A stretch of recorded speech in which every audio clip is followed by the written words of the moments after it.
Éternel notre Dieu, c'est un plaisir pour nous d'être en ta présence. Et Seigneur, nous sommes venus pour recevoir une bénédiction de toi. Nous invoquons ton Saint-Esprit, que tu puisses parler à nos cœurs, que nous puissions sortir d'ici enrichis, fortifiés pour continuer notre marche. Jusqu'à ton retour, nous t'en prions. Au nom de Jésus, Amen. Amen. Je vous invite à suivre avec moi la lecture de la parole de Dieu dans l'Évangile selon Marc, au chapitre 2. Jésus, ayant aussitôt connu par son esprit ce qu'ils pensaient au-dedans d'eux, leur dit : « Pourquoi avez-vous de telles pensées dans vos cœurs ? Lequel est le plus aisé de dire au paralytique : Tes péchés sont pardonnés, ou de dire : Lève-toi, prends ton lit et marche ? Or, afin que vous sachiez que le Fils de l'homme a sur la terre le pouvoir de pardonner les péchés, je te l'ordonne, dit-il au paralytique, lève-toi, prends ton lit et va dans ta maison. Et à l'instant, il se leva, prit son lit et sortit en présence de tout le monde, de sorte qu'ils étaient tous dans l'étonnement et glorifiaient Dieu, disant : Nous n'avons jamais rien vu de pareil. Que l'Éternel bénisse sa parole pour nous, chacun d'entre nous, aujourd'hui. Alors, on est venu rencontrer un Dieu de miracles ce matin. Et on va le redécouvrir à travers sa parole. Prions à nouveau avant que je débute mon message. Notre Dieu, notre Père, on veut que tu nous parles ce matin. Tu nous as déjà parlé ce matin à travers l'école du sabbat. Tu nous as parlé à travers l'histoire pour les enfants, à nouveau à travers ce chant. Et maintenant qu'on ouvre ta parole et qu'on veut entendre à nouveau ta voix parler à nos cœurs, on t'en prie. Accorde-nous le don de ton esprit, nous t'en prions. Au nom de Jésus. Amen. L'Évangile de Matthieu nous raconte qu'un jour, les disciples sont revenus à Capernaum. C'était un retour pour eux dans une ville qu'ils avaient déjà visitée finalement. Mais c'était un retour dans plusieurs dimensions. Premièrement, c'était un retour parce que, pas longtemps auparavant, ils avaient traversé le lac de Galilée. Et vous vous souvenez, à travers cette histoire-là, qu'est-ce qui est arrivé? Ils avaient passé proche mourir. Il y avait une tempête extraordinaire, et qu'est-ce que Jésus a fait? Il avait calmé la tempête d'une façon miraculeuse. On se souvient bien de cette histoire-là, non? Jésus avait montré qu'il avait une puissance, un pouvoir sur la nature. Et lorsqu'ils étaient arrivés de l'autre côté du lac, on se souvient aussi qu'est-ce qui était arrivé, non? Il y avait 2 démoniaques qui les attendaient. Quel bel accueil! 2 démoniaques qui vous attendent lorsque vous mettez le pied par terre.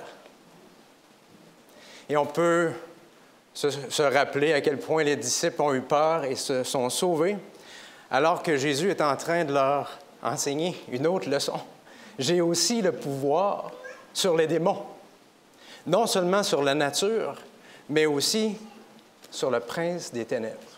Extraordinaire. Et les disciples devaient maintenant retraverser le lac. Y a-t-il à voir une autre tempête? Qu'est-ce qui allait se produire lorsqu'ils mettraient les 2 pieds par terre, l'autre bord du lac, cette fois-ci? Tout semblait bien se passer alors qu'ils avaient été chassés par des éleveurs de porcs, alors que les porcs, on se souvient, avaient été précipités en bas du précipice, alors qu'ils avaient été, on va dire, pris possession par les démons, et ils avaient été chassés, et tout s'était bien passé cette fois-là. Aucune tempête, pas de démons de l'autre côté, et Jésus les amène à un endroit particulier, la maison de Pierre. Ils s'en vont à la maison de Pierre, et pour enseigner, ils s'y installent, et tout, semble-t-il, cette fois-ci, va bien se passer. Et si c'était un retour pour les disciples, c'était aussi un retour pour Jésus. Jésus, qu'est-ce qu'il avait fait dans cette région-là? Vous vous souvenez, lorsqu'il y avait eu un démoniaque qui s'était levé en plein sermon pour interrompre Jésus? Jésus avait chassé le démon qui avait libéré cet homme. Quelque chose d'extraordinaire. Et ce n'est pas tout. En fait, même la belle-mère de Pierre avait été guéri à Capernaum. Et ce n'est pas tout. Les Écritures nous racontent que des gens de partout dans la Galilée étaient venus pour rencontrer Jésus. Et il y avait eu des guérisons. Et il y avait eu des exorcismes. Il y avait eu des choses que les gens n'avaient jamais vues. Toute la Galilée avait rencontré quelqu'un d'extraordinaire, Jésus de Nazareth. Et vous vous souvenez aussi, il y avait eu un lépreux. Et malgré que Jésus avait guéri ce lépreux et qu'il lui avait dit « Fais bien attention, garde ça pour toi, ce n'est pas le moment de faire toute la publicité. » Le lépreux est parti, il a fait toute une campagne qui a rendu justement le ministère de Jésus plus difficile dans la Galilée. Alors, ce n'est pas étonnant que lorsque Jésus a mis les pieds à Capernaum, il y avait une foule qui le suivait. Jésus était connu. Il était déjà passé par là. Les gens avaient connu les disciples. C'était qu'un retour. Et alors que Jésus avait démontré sa puissance sur la nature, alors que Jésus avait montré sa puissance sur les démons à ses disciples, qu'est-ce qui allait arriver maintenant alors qu'ils étaient de retour? Et pendant ce temps, à Capernaum, pas loin, il y avait, on va dire, des paramédics. Vous savez ce que c'est? Lorsqu'il y a une urgence, il y a une ambulance. Il y avait 4 hommes qui transportaient un paralytique. Et pourquoi est-ce que c'était une urgence? Parce que cet homme était sur le point de mourir. Non seulement il était paralytique, mais ça faisait des années que sa santé s'était détériorée. Les Écritures, l'Esprit de prophétie nous raconte que sa chair même était en train de se décomposer. C'était une urgence. Et où est-ce qu'il se dirigeait? Vers Jésus. Vers la maison de Pierre, parce qu'ils avaient entendu que Jésus était arrivé. Et cet homme était riche, et vous savez que quand on a de l'argent, on peut se payer toutes sortes de choses. Et cet homme, malgré qu'il avait de l'argent, avait essayé de retrouver la guérison. Mais son argent ne lui avait pas apporté la guérison. Il était sur le point de mourir. Et pas longtemps auparavant qu'ait lieu ce déplacement, cet homme-là avait été convaincu par sa famille, avait été convaincu par ses amis d'aller rencontrer Jésus. Parce qu'au début, il hésitait. Mais pourquoi est-ce qu'on peut hésiter alors qu'un homme a fait des miracles aussi extraordinaires? Alors qu'il y a eu toutes sortes de choses spéciales qui s'est produites dans la région, et même à Bethesda, il y a quelques mois, un paralytique même avait été guéri. Alors pourquoi pas toi? Lui disaient ses amis. Pourquoi pas toi? Lui disait sa famille. Mais si cet homme hésitait, c'est parce qu'il connaissait sa vie passée. Cet homme se souvenait très bien qu'il avait vécu comme un fils prodigue, qu'il avait abusé de la liberté de l'amour de Dieu et que toute cette vie-là, finalement, de débauche, l'avait amené dans le péché. Et ce péché-là avait eu une incidence sur son propre corps, sur sa propre santé. Et maintenant, il disait, « Est-ce que Jésus va m'accueillir après avoir eu une vie pareille? » Je sais qu'il y a des gens qui ont été guéris, mais eux, peut-être, ne sont pas allés aussi loin que moi j'ai été. Et alors qu'il était en chemin, même s'il avait pris la décision d'y aller, il vivait dans le remords. On peut l'imaginer en train de se regarder les mains. Tout replié sur lui, dans sa civière, il se disait, en regardant ses mains, qui n'avaient peut-être plus de circulation depuis des années, qu'est-ce que ses mains ont fait depuis les dernières années? Et il regardait ses jambes, il regardait ses pieds. Où est-ce que ces pieds m'ont emmené durant toutes ces années? Cet endroit, tous ces endroits où je n'aurais jamais dû aller, finalement, je le sais très bien. Mais malgré le remords, cet homme avance, parce que Jésus est son seul espoir, finalement. Il a tout essayé le reste. Mais cet homme était dans le remords, dans le regret. Est-ce que vous vivez dans le regret? Est-ce que vous avez du remords pour le passé? Écoutez la suite.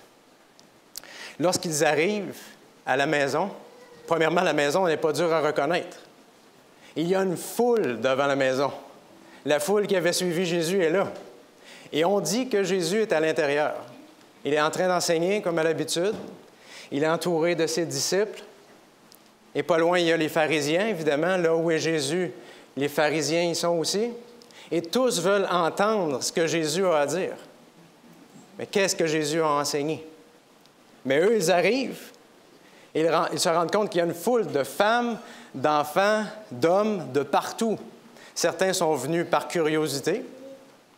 Certains sont venus pour la nouveauté. Vous savez, peut-être qu'il se passe quelque chose en ville. On va aller voir qu'est-ce qui se passe. Mais ces gens-là prennent de la place, tout comme les pharisiens à l'intérieur, d'ailleurs. Alors, il y a toutes les classes, il y a toutes les nationalités qui se pressent pour entendre les paroles de Jésus. Et les pharisiens, c'est comme la délégation qu'il y avait il y a 2 ans auparavant. Vous vous souvenez? Lorsque Jean-Baptiste est venu prêcher, il y avait une délégation de pharisiens qui est apparue pour écouter ce que Jésus avait à dire, mais pas pour les mêmes raisons que les disciples. Pas pour les mêmes raisons que ceux qui étaient intéressés à entendre la parole de Dieu, mais pour essayer de le coincer, pour essayer de l'accuser, pour essayer de détruire son ministère. Les pharisiens étaient là, ils prennent une place importante, prêts à accuser, à semer le doute, à prononcer leur insatisfaction devant tout le monde, littéralement à empêcher certains d'entendre Jésus. Mais le paralytique doit faire la file. Vous avez déjà fait la file, non? Peut-être en allant à votre resto préféré, un resto populaire. Il y avait une file, vous avez dû attendre.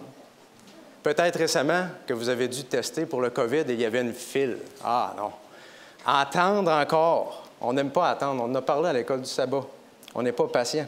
Et si vous n'avez jamais entendu pour avoir des soins de santé, parce que c'est ce que voulait l'homme, non seulement des soins de santé, mais en fait, il voulait une guérison. Si vous n'avez jamais attendu pour des soins de santé, bien, vous n'avez juste qu'à aller à l'hôpital de Saint-Georges à l'urgence et vous allez vivre l'expérience. Vous allez avoir l'opportunité. Si près du but était cet homme, il disait à ses amis, « Écoutez, essayez de vous faufiler à travers la foule, faites quelque chose. Expliquez l'état d'urgence. Montrez-leur les plaies sur ma peau. Je suis en train de mourir. Faites quelque chose, poussez s'il faut, faites l'impossible. » Mais rien ne se produisait.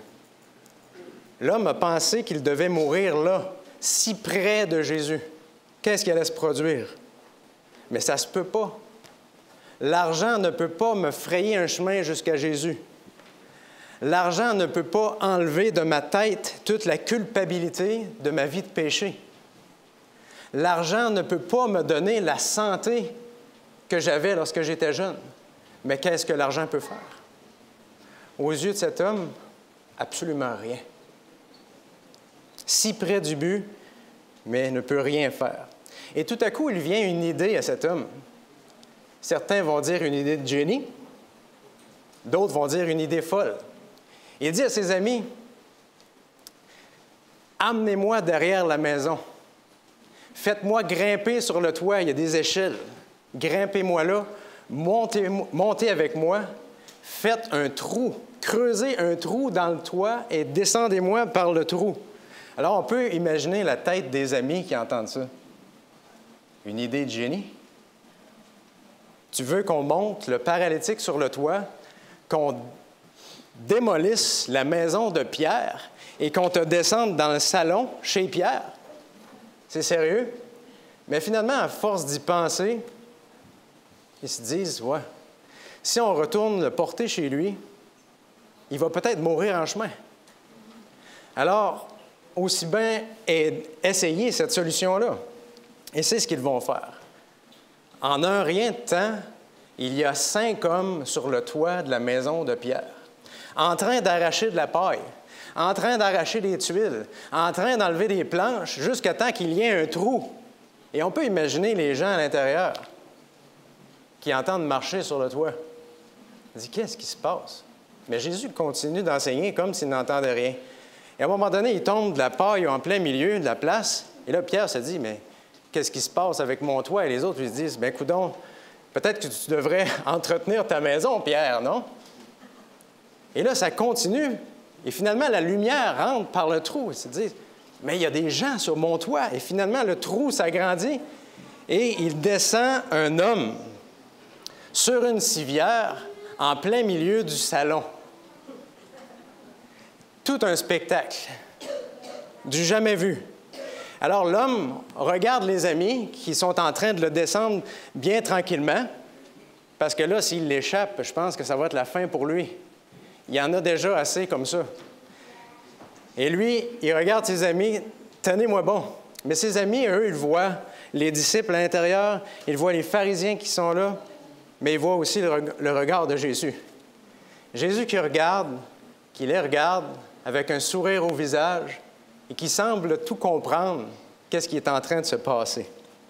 Et Pierre n'en croit pas ses yeux de tout ce qui arrive. Et finalement, l'homme est accueilli, déposé au sol, aux pieds de Jésus. Et maintenant, qu'est-ce que Jésus va faire? J'aimerais vous lire un texte dans l'Évangile de Jean, au chapitre 6 et au verset 44, qui nous dit un peu ce qui vient de se produire. Parce que si cet homme est parti en urgence, et si cet homme a été accueilli, qu'est-ce qui s'est produit avant? Jean 6, 44 nous dit « Personne ne peut venir à moi, à moins que le Père qui m'a envoyé ne l'attire.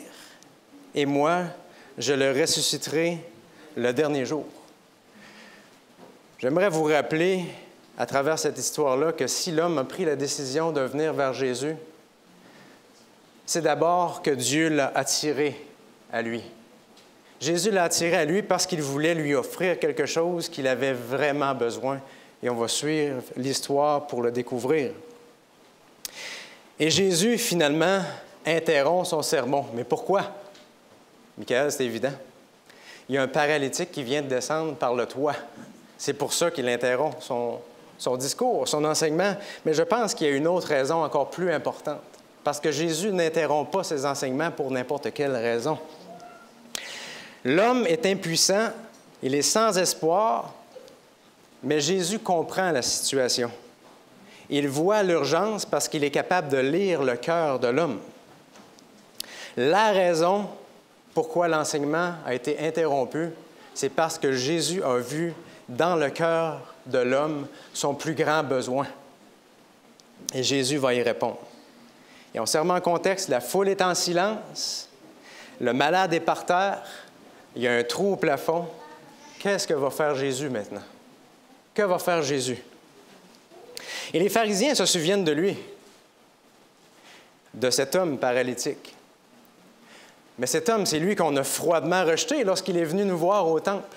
Il nous avait montré ses plaies, qu'il était paralytique, et on l'a rejeté. Il a dit, écoute, ce qui t'arrive, c'est simple. C'est la colère de Dieu qui est descendue sur toi. Finalement, tu ne mérites que ça, la colère de Dieu. Tu as fait ta vie de fils prodigue, maintenant, vis avec les conséquences. C'est ce que les pharisiens lui ont donné comme accueil. Et d'ailleurs, les pharisiens, pour eux, c'était une habitude. C'était une habitude de rejeter les gens qui venaient vers eux. Des malades, des gens en besoin.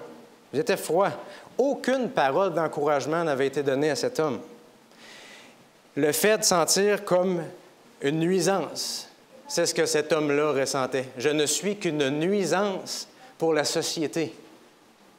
Je dérange les gens. Les responsables de l'Église me l'ont dit. Voilà ce qu'il y avait dans le cœur de cet homme. Ces pharisiens lui avaient dit, « On ne peut pas relever les morts. Regarde, tu es en train de décomposer.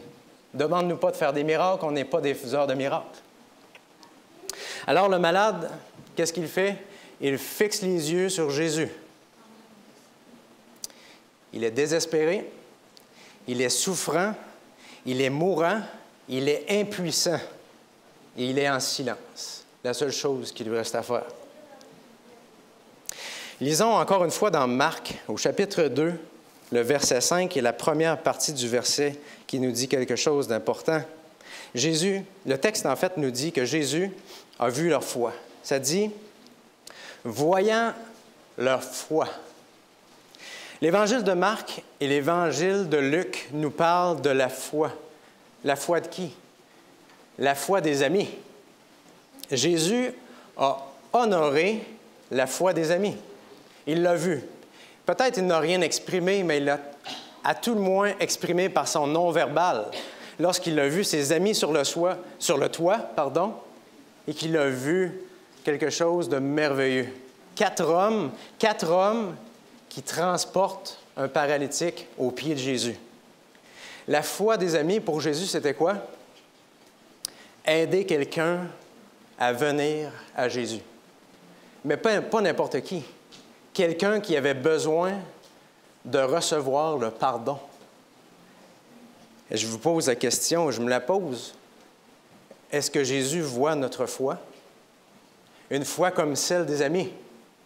Avons-nous cette foi qui apportons quelqu'un qui a besoin du pardon plus que toute autre chose? Est-ce que Jésus voit notre foi? Ézéchiel 33:11 nous dit « Tournez-vous vers moi. Tournez-vous vers moi et venez à moi pour que je puisse vous apporter le salut. » Dieu nous dit qu'il est dans la business, l'entreprise de sauver des gens, d'accorder le pardon à ceux qui en ont besoin. Et vous avez remarqué aussi, où on va relire la deuxième partie du verset 5, ce que Jésus va dire. On a lu « Voyant leur foi », Jésus dit au paralysé, « Mon enfant, tes péchés te sont pardonnés. » Mon enfant. Une marque d'affection merveilleuse. Jésus dit à cet homme, « Mon enfant », comme s'il venait d'être adopté au sein d'une famille. Comme si maintenant cet homme faisait partie de la famille céleste. « Mon enfant », qu'il lui dit. Et lui dit, « Tes péchés sont pardonnés. » Tes péchés sont pardonnés. Vous ne trouvez pas que Jésus pardonne rapidement? Moi, je trouve que c'est extrêmement rapide, mais pourquoi? Depuis quand est-ce qu'on pardonne à un mourant? Est-ce qu'ici, c'est une extrême onction dont on parle? Est-ce qu'on est en train de faire un sacrement pour être sûr que les péchés de la personne sont au clair pour qu'il puisse mourir et aller au ciel et être dans les joies de l'éternité? Pas du tout.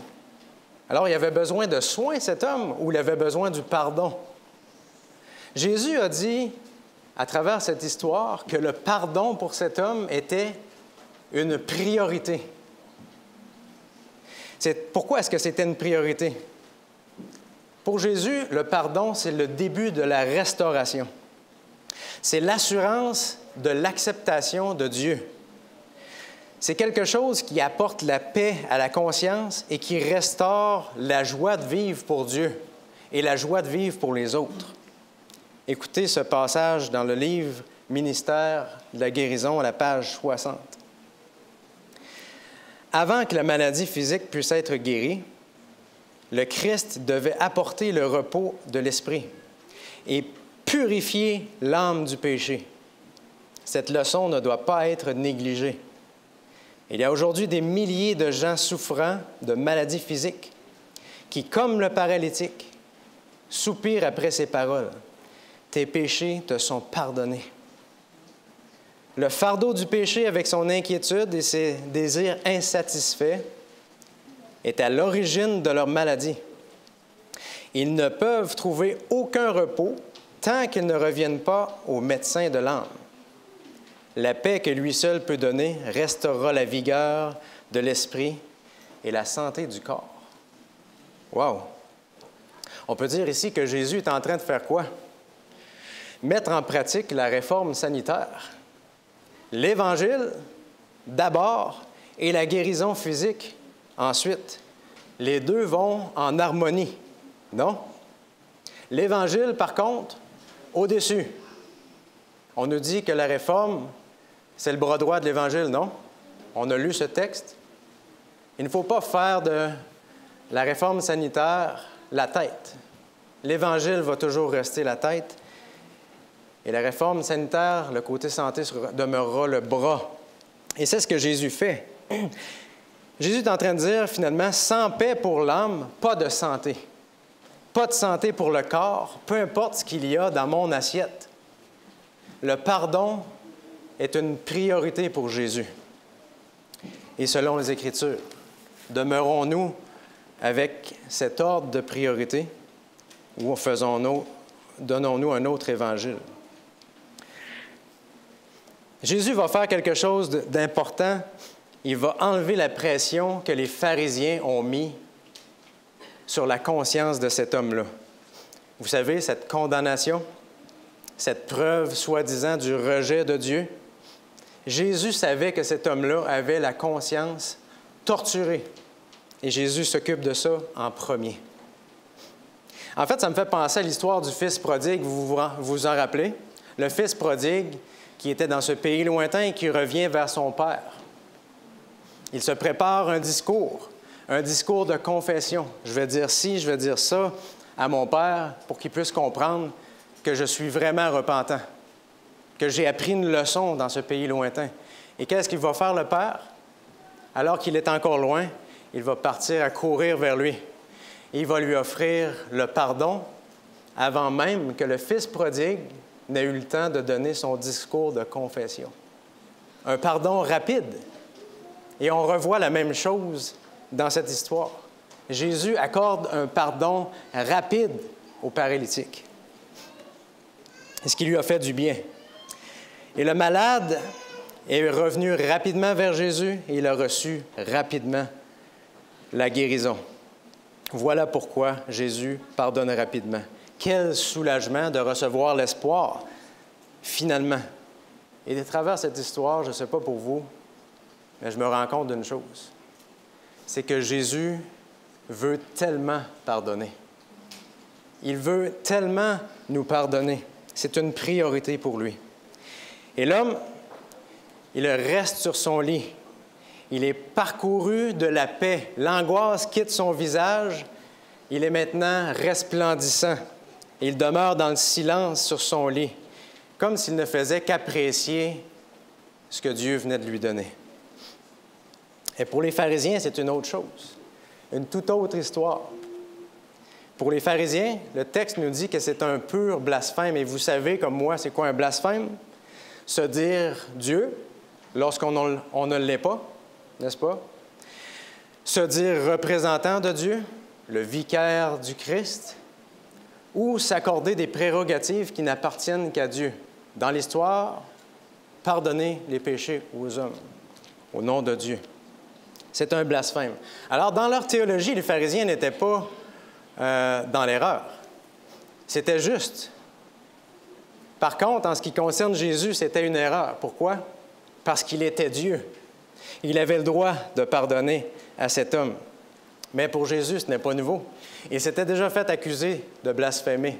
À Bethesda, lorsqu'il avait guéri le paralytique, Jésus avait fait de Dieu son Père. Et ils avaient dit, mais c'est un blasphème. Si Dieu est son Père, ça veut dire que lui aussi, il est Dieu, ils sont de même nature. Ce n'était pas nouveau.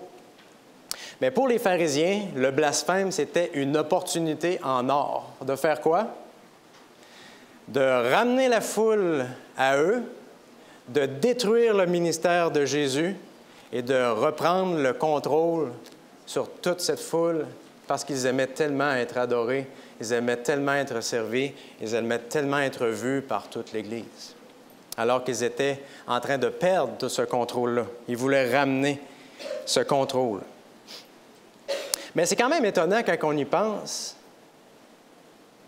qu'une bénédiction du ciel, comme le pardon des péchés, qu'il y ait des gens religieux qui puissent tordre ça pour en faire un outil pour commettre un meurtre. Vous ne trouvez pas? Pour des gens religieux, je trouve que ça va très loin. Mais pourtant, les Écritures nous montrent que c'est possible d'aller aussi loin que ça. C'est possible de ne pas voir une bénédiction qui vient du ciel et s'en servir pour faire du tort aux dirigeants et faire du tort à l'Église. Incroyable. Et Jésus regarde le malade.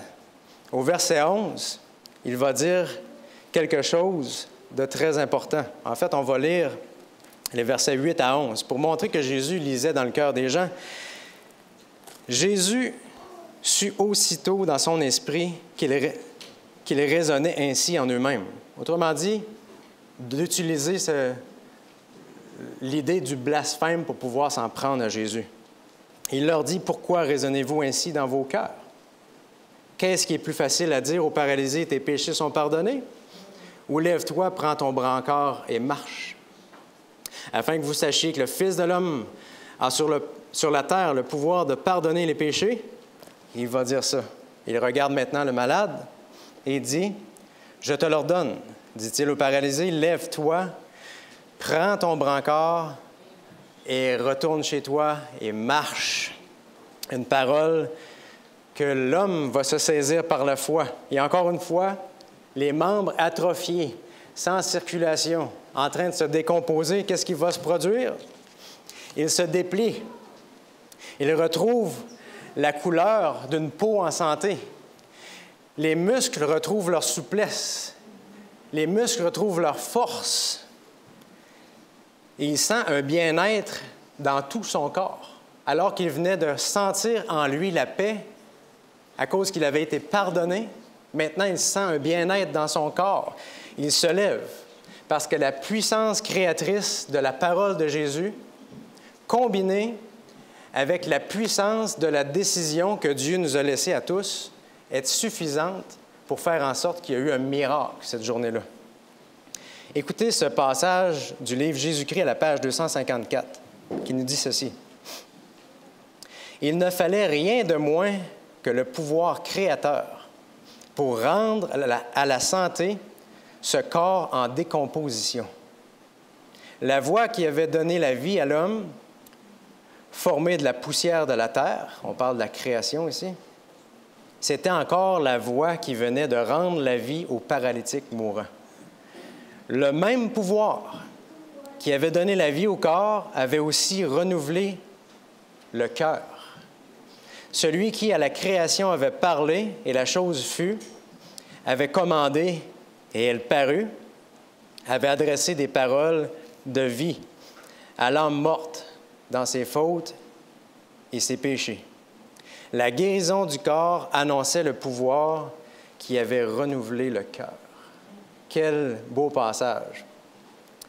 L'homme guérit, il saute partout dans la maison de Pierre. Il rend gloire à Dieu, parce que la guérison et la vie ne viennent que de Dieu. Et il célèbre. Et Pierre en oublie même le trou au plafond. C'est la fête. C'est extraordinaire qu'est-ce qui vient de se produire. Mais pour les pharisiens, c'est la deuxième fois. C'est le deuxième refus pour les pharisiens de reconnaître que cet homme mérite le pardon. C'est la deuxième fois, ils l'avaient rejeté, et encore une fois, ils s'accrochent et disent « Ceci est un blasphème ». En fait, quand on y pense, ce dont ils accusaient Jésus, c'est ce dont ils étaient eux-mêmes coupables. Qu'est-ce que le blasphème? Lorsque ces gens officiaient dans le temple et qu'il y avait un homme repentant qui venait vers eux et qui reconnaissait que sa vie était une vie de péché et qui voulait et qui aspirait à quelque chose de meilleur, est-ce que le devoir de ces dirigeants d'Église n'était pas de dire « Si nous confessons nos péchés, il est fidèle et juste pour nous pardonner et pour nous purifier de toute iniquité? » Au lieu de dire « Va-t'en chez toi, paralytique, tu es rejeté par Dieu, tu es condamné. » Finalement, ils ont sali le nom de Dieu. Ils ont fait blasphémer le nom de Dieu en ne représentant pas devant les hommes le vrai caractère de Dieu. Alors finalement, c'était les pharisiens qui blasphémaient. Incroyable. On accuse parfois les autres de ce que nous sommes nous-mêmes. Et c'est ce qui s'est passé avec les pharisiens. Les pharisiens étaient vaincus. Ce n'était pas le moment de tourner la foule contre Jésus. C'était la fête. Ce n'était pas le moment. Alors, eux, ils repartent chez eux, non pas comme le paralytique guéri, mais ils repartent chez eux avec l'hypocrisie et avec l'incrédulité. Ils se referment dans leur haine, dans leur accusation et dans leur critique. Et Dieu, un jour, s'il ne change pas, devra les abandonner. Écoutez ce passage de Youth Instructor à la page 429, ce qu'il nous dit. « Mais parce que les hommes n'aiment pas qu'on leur dise leurs péchés, parce qu'ils ne voulaient pas être repris ou corrigés, qu'est-ce que font les hommes? Ils ont décidé de lui résister. Jésus a vu ce que ceux qui étaient aveuglés par l'ennemi ne pouvaient pas voir. Il essaya de les convaincre que tout ce qui s'opposait aux principes qu'il enseignait était une illusion et un mensonge. Vivons-nous dans l'illusion et dans le mensonge? Jésus va faire du pardon, finalement, une réalité.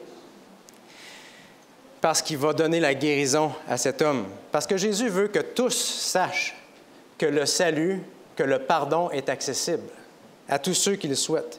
Il souhaite affermir la foi des croyants. Il souhaite susciter la foi chez les incrédules. Et par-dessus tout, il souhaite restaurer la vie de cet homme pécheur. La foule réalise que Jésus a la puissance de guérir et la puissance et l'autorité de pouvoir pardonner. Wow! L'espoir est descendu dans cette ville. L'espoir est descendu dans cette région. L'espoir est venu dans les cœurs. Finalement, Jésus va dire à cet homme, « Va chez toi. Va chez toi. » Autrement dit, annonce-le. Mais annoncer quoi? C'est déjà une évidence. Il y a quelques heures, cet homme était venu allongé sur une civière. Et maintenant, quelques heures plus tard, il va retrouver sa famille avec sa civière sous le bras. Alors forcément, ce n'est pas ça qu'il doit annoncer. Qu'est-ce qu'il doit annoncer? Il doit annoncer ce qu'il a reçu en premier. Et qu'est-ce qu'il a reçu? Le pardon. Le texte est centré sur le pardon, sur le grand désir, l'immense amour de Dieu pour nous pardonner. La foule, cette fois-ci, va laisser passer le paralytique. Vous vous souvenez quand il est arrivé? La foule ne voulait pas le laisser passer. Et finalement, le paralytique passe à travers la foule, à travers sa civière, annoncer quelque chose de merveilleux à sa famille. Parce que quand on va chez nous, on a une mission. C'est ce que Jésus lui a donné. Mais on sait qu'on a une mission, mais qu'on est aussi en guerre. Apocalypse, chapitre 12, verset 17, nous dit quelque chose d'important. Apocalypse 12, 17 nous dit « Furieux contre la femme, le dragon », on parle de l'ennemi ici, le dragon s'en alla faire la guerre au reste de sa descendance, à ceux qui respectent les commandements de Dieu et gardent le témoignage de Jésus. J'ai un autre passage ici tiré, un dernier, de Colporteur, évangéliste et témoignage à l'Église, volume 5, qui concerne la mission, justement, qui a été donnée à cet homme qui était guéri. Qu'arriverait-il si la moitié des soldats d'une armée s'endormaient ou tardaient à exécuter les ordres reçus? Il en résulterait la défaite, la captivité ou même la mort. Si certains d'entre eux parvenaient à s'échapper des mains de l'ennemi, seraient-ils dignes de recevoir une récompense? Non, ils savent qu'ils seraient plutôt condamnés à mort. Or, lorsque l'Église du Christ est insouciante ou infidèle, les conséquences en sont encore infiniment plus graves. Que peut-on imaginer de plus désastreux qu'une armée de soldats chrétiens succombant au sommeil? Que nul ne pense qu'il a le droit de se croiser les bras et de rester inactif. Il est absolument impossible, c'est un texte fort, ça m'a parlé, il est absolument impossible d'être sauvé en étant indolent et inactif. Pensez à ce que le Christ a accompli au cours de son ministère terrestre. Considérez ses efforts énergiques et infatigables.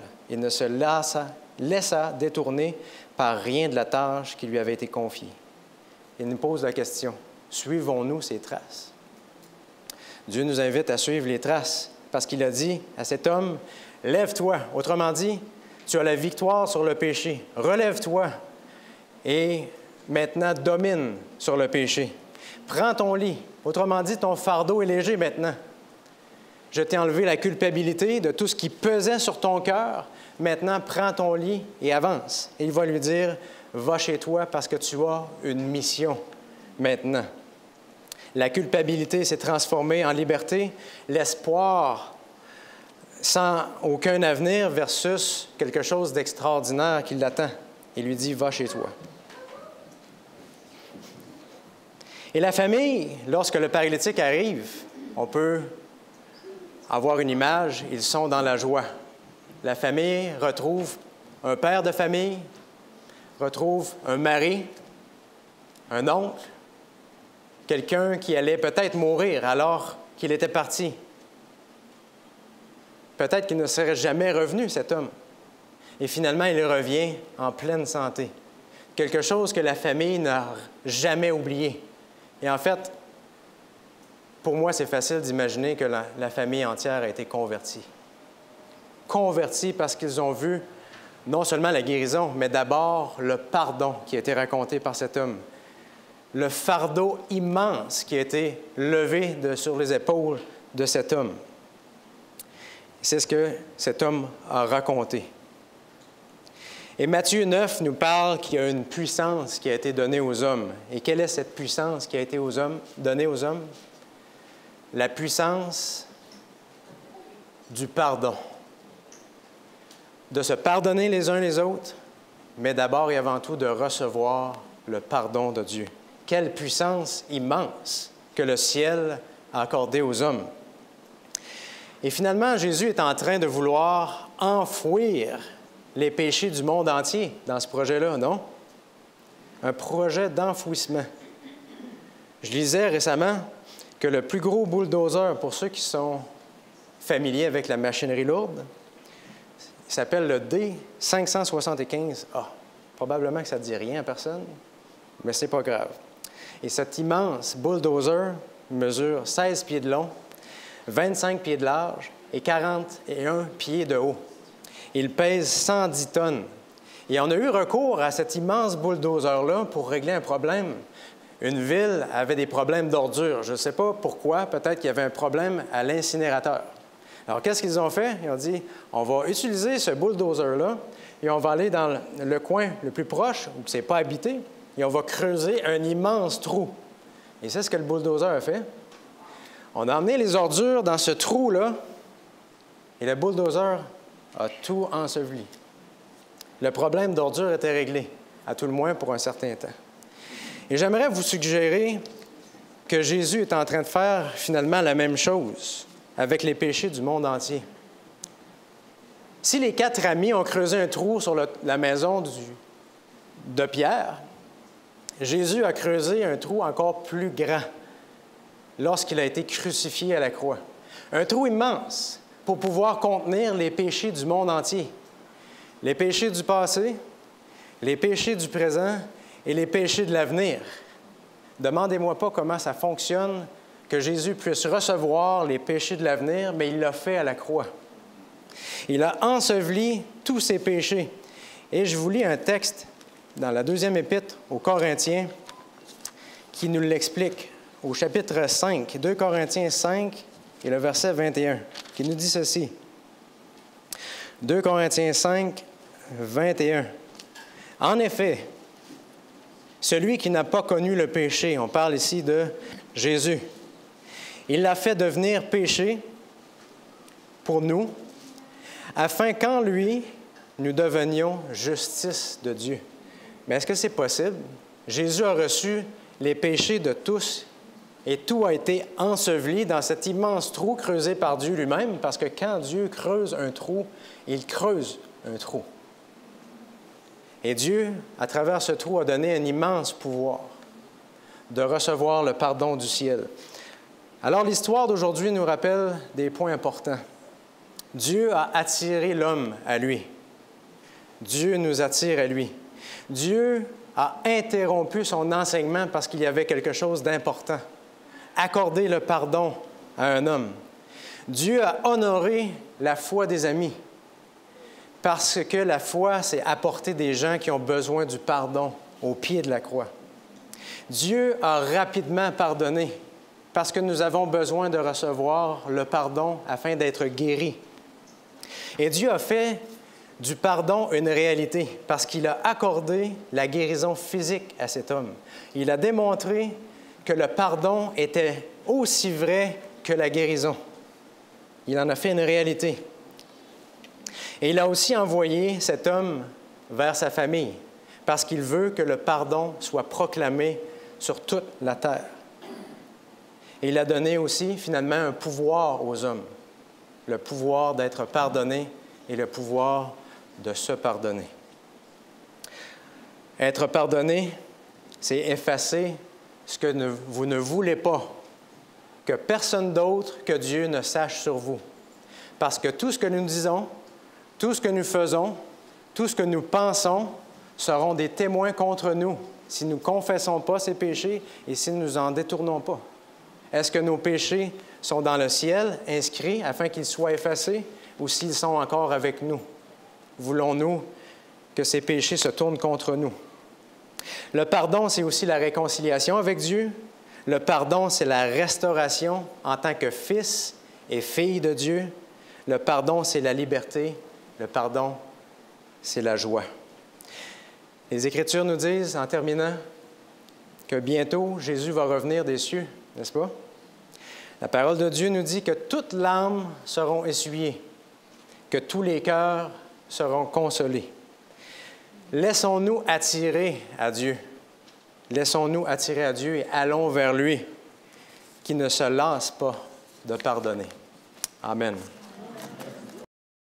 Dieu notre Père, tu nous as appris à nouveau aujourd'hui quel immense désir, quel immense pouvoir tu as de pouvoir pardonner aux hommes tous leurs péchés et leur redonner la vie, redonner l'espoir, redonner la liberté.